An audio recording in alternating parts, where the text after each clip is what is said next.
The economy is feeling the pinch in ways that we may not have even begun discussing as yet. Now, some persons or organizations, though, have been able to pivot faster than others. Jenna, Neaves, and Andell Francois are the owners of Squeaky Queens and Compound General Contracting Limited, CGC, respectively. And we say good evening. Thank you very much for joining us. But I will say, Andell ladies first, so I want to start off with you, please, Jenna. Take me through the life of Squeaky Queens from December 2019 to now. Yes, good evening, DK. From 2019 in December, that's when we launched. So Christmas time, business was pretty good for us going into the carnival season. We had a lot of Airbnbs, a lot of rentals. So business really took off at that point in time. However, in March, when everything changed, there was a severe slump. And that has only increased in July when things started to go up, and the partnership with me and CGC in terms of sanitization of commercial and corporate offices started to take off. That became an entire business by itself. All right, now, Andell, bringing you in now, give me an overview of CGC, thank you, because and also give me a title and tell me what that means, and then take me through CGC. Okay, my name is Andell Francois. I am the owner of CGC Limited. It stands for Compound General Contracting. So I have been trading since 2016, not as CGC, but freelancing more under, it was our previous name was The Pressure Is On. So we was doing stuff like residential work where power washing is concerned, sanitizing as well of homes. We did a poultry cleaning as well. And in 2018, I registered the business as a limited liability company, and we actually expand from there going forward. So how did you all meet? How did that connection, how was that connection made? Well, we met through a mutual friend. He recommended Jenna to me because Jenna business is more focused on the decluttering side and focus on the residential side a lot. So I am the one who do a lot of deep cleaning, and Jenna needed that type of service because he also do post-construction cleaning. So he recommended her to me, and we end up clashing together, and both of our views and our goals kind of meant together. So going forward, we'll be doing business in the near future. I know, Jenna, take me through that as well, because it's one thing to say, okay, well, I have my business, and it is something else to say, okay, well, I see where there are some gaps or there can be a mutual coming together. But at the same time, I want to remain the head of mine, or I want to make certain decisions. How does that happen? Well, I mean, I guess my point of view is I am all for entrepreneurship. And when I started this, I wanted to provide employment, but I didn't necessarily want to start it off as I am a boss and I am in charge. So I am very much interested in collaborations. Andell's business and my business works cohesively together. So it's not necessarily that we're competing against each other, but rather that we're complementing each other. So we're giving customers this specialized package that they may not be able to get elsewhere, because it's a combination of both the regular cleaning and this deep cleaning. So for instance, if you have a bedroom, we'll be cleaning the bedroom, yes, decluttering it, organizing it. But what about your mattress? What about your sofa? What about your chair that also needs a deep cleaning? So when we are finished with you, you are getting 100% clean. So that's what I'm all for, and I'm all for collaboration. So, yeah. What kind of responses have you all been getting so far? And I'll throw this out to both of you. Can you repeat the question? What kind of responses have you been getting so far with this merger, with this collaboration? Well, to be quite honest, we did an interview prior to this, like last week, and after that we got a few calls of customers, clients was actually called to ask about what is the collaboration about, what type of service we provide, because a lot of people still are not clear between Squeaky Clean and CGC. So I would say that we get a positive feedback. I think we got like in my instance, I would say we got a few more calls than usually due to this pandemic. Our services have been dropped a little bit, especially on the residential side, because a lot of persons are not employed at the moment, and that kind of impacted us, our portfolio on the residential side. We on the corporate side, for me as a CGC, we kind of get an incline going up. So, All right. So and before, I want to take a step back a little bit, and just before you answer, Jenna, Andell, what did it take for you to say, okay, well, I am going to stop just being a freelancer? So anytime somebody calls, I guess I'm the person with this equipment, as opposed to saying, well, I want to have a company name, I want to have a company, I want to kind of formalize it. What take me through those steps?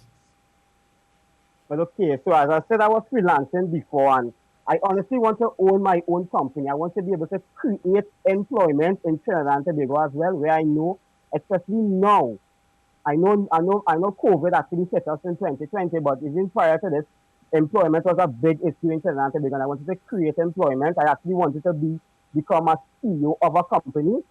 So I began saying, here what, let me start to do this business different. Let me take it serious. Let me make some investments over the years. I'm going to be patient. I'm going to trust in the process. I'm going to have my mission statements. I'm going to set down my goals, and I'm going to try to create employment for citizens of Trinidad and Tobago. Even if it's not something permanent, I can still have contract workers who I can call and say, hey, are you doing anything today? I have something else for us, and still provide a salary for someone at the end of the day. So that was my basic goal of changing from freelancing to limited liability. And I see both you and Jenna are talking about creating employment for individuals. But before I get to that again, Jenna, I asked about the response since this merger. What has it been like for you? Since this merger, I have gotten a lot of calls for corporate cleanings, a lot of kitchens, corporate offices. So, I mean, the corporate side of the business, they really see the benefit of getting this sort of double clean. And because there's more traffic that's coming into a corporate office than a residential home. So, and it's to protect their employees as well. So, I mean, business has been slowly picking up, but not as stagnant as it was when COVID has just hit. With that in mind, who is your ideal target? Is there a person who said, this is the type of client we want, based on the size of a business at this point, based on where you think you mutually can get the most bang for your buck? Who are you trying to really target, or what's your ideal target grouping? For me, okay. Go ahead. Sorry. Go ahead.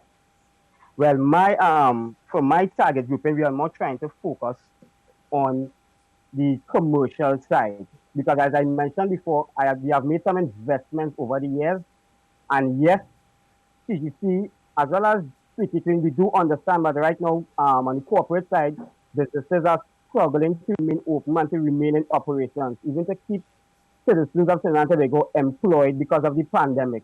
So as we say in Trinidad and Tobago, we're not trying to dig out anybody's eye, but we're trying to create affordable packages for customers being able to provide, so we can provide this service for them.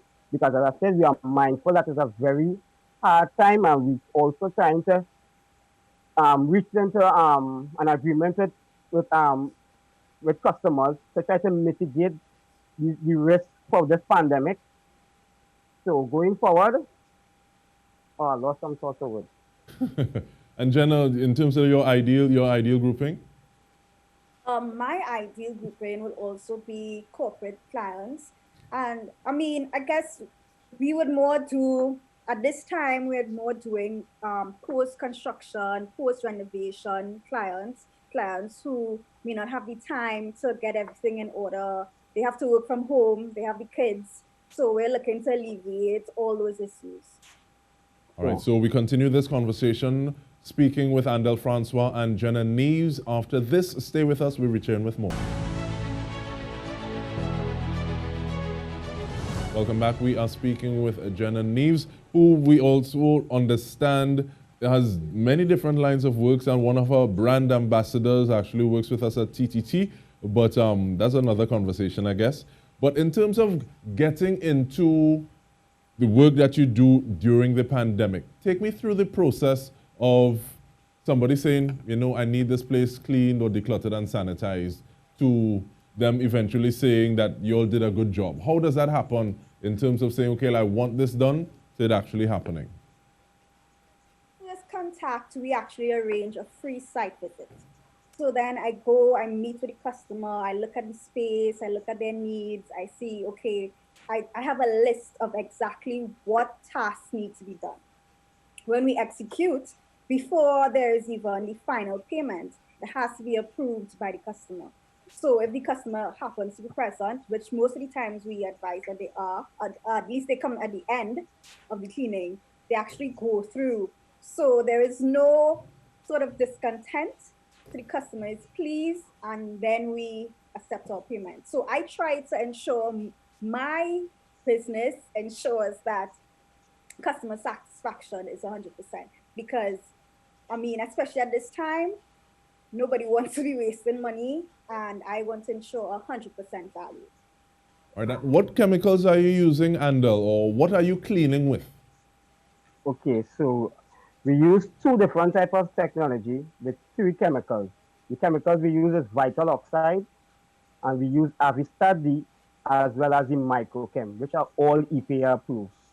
The two technology we use is electrostatic technology, as well as the UVL fogging. And is it just soft surfaces, hard surfaces? What do you work with better? Okay, so we sanitize all different types of surfaces. None of the chemicals are very hazardous to any type of surface. As I said, the vital oxide we will more use on open fruits and vegetables inside of like the grocery, as well as the Avistat, the microchem we would use on the corporate side in terms of the offices for computers. We would use it on desks and chairs as well. So how the electrostatic technology operates is that the machine allows the chemical to be discharged in a positive charge. And because we live in a world where most of the things are neutral or negative, the chemical tends to wrap around these type of objects when it is being discharged. So therefore, we would mostly use electrostatic technology in offices for desks to make sure we get the best coverage to allow the customer to get best skill claim at the best skill rate. Whereas the UVL fogging, we will go inside of a warehouse and we'll actually do the fogging to reach the high top spaces as well, like the racks and the racks, the forklifts, the boxes, the matches, whatever it might be on the high top spaces, we'll use the UVL fogger because it has a higher PSI. Andell, you saying thing, I don't realize it. I don't know if you know the heights of what you just said in terms of like we live in a world where many things are neutral or negative.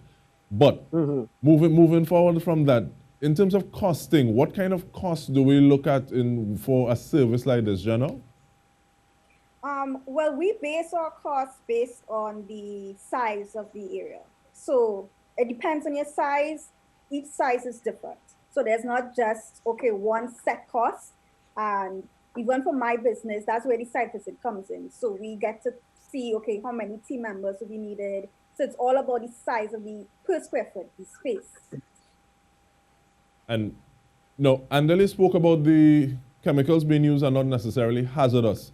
But I'm also wondering, is it that individuals need to be away if it's a domestic space? Do I need to keep my children or my pet, the entire family, away for a period of time, hours, a day? How does that work out? Okay, so for example, if we are doing a residential building, we would use probably the vital oxide or even the Avistat D. So we will try to inform our clients that we need this chemical to have a dwell time of like 10 to 20 minutes, or maybe less, but just to be safe, 10 to 20 minutes, and then they will be able to access the building afterwards. Even if they want, they can be out for the day. So we try to liaise with the client. We try to make them feel comfortable that it's not hazardous to the pets nor the children. So we'll just have them wait outside like a half an hour to an hour, and if they want more, it's no problem. And Jenna, does that work like that for you as well? And I'm just thinking in terms of saying, okay, well, we're looking at a place with decluttering, and how does a site visit factor into something like that? Well, the site visit really gives us our time period of how long this job may be. So ideally, we want to give clients the ability to perhaps, it shouldn't take more than 24 hours. It shouldn't take more than 8 hours. So you try to move as quick as possible because people, especially for the domestic residential spaces, people want to get back into their space. So we that's where the site visit comes in for timing. So we always work with the timing, and it's based with the amount of team members needed can get the job done faster. We are operating during a pandemic. So what kind of safety measures are you taking for yourself, seeing that is sanitization we're talking about? And I'll start with you, please, Jenna. That's a very good question, BK. We practice the protection, we practice the prevention methods even before this pandemic. So in terms of using a mask, gloves, washing your hands frequently, sanitizing, these are practices that we started when the business started. And so we are even extra careful to protect ourselves. All right, and I'll ask you as well, and because many times somebody might be asking you to come and sanitize, is because they're afraid that somebody with the COVID, according to the Prime Minister, passed through, touched some surfaces. Or what are you doing? What have you built into your work plan to protect yourself like this? Okay, so prior to each job, we will gather the team together, and we will have a meeting. And I, as the owner, will have a meeting with all the employees to make sure that we wear the correct PPE, which is the coveralls, the full coveralls, as well as our goggles, because the chemical could be, if you inhale it or it goes in your eyes, it can damage you. So we try to have proper PPE. We have meetings to ensure that when we are spraying, no one does not have their goggles on. They have their respirators on, as well as the safety measures on the equipment. We've been reading that. We've been reading in terms of the chemicals. If you consume it, there are a lot of things that we do in across the board to make sure that we don't come in contact with this virus. We have gloves. We have mittens to cover our feet. We just have everything for our employees not to contract this virus. I know we have about a minute more, but I want to know, one, how people can contact you. Two, is there anything that you're seeing now working together that you want to kind of implement or change a little bit going down the road? So I want to change how we do advertising on our social media platform, which is the Instagram and the Facebook. We have been getting a lot of feedback from these handles. So we just want to type of invest more inside of it and try to reach more persons, our target market with it. So it's just basically to advertise more better on the social media handles. Okay, and what would those handles be? Instagram, which is CGC_cleaning, and CGC Limited on Facebook. All right. And you, Jenna? At Squeaky Queens TT on IG and Facebook. All right, and that's Squeaky Queens, not Cleans, as some people might just... Yes. It's a tongue twister, but it's Queens. Squeaky Queens. All right, so we want to thank you so much, Jenna, Neaves, and Andell Francois, for joining us and doing the work that you're doing, work that needs to be done. We want to thank you as well for joining us on behalf of the entire news team. I'm DK Rossa. Have a good night.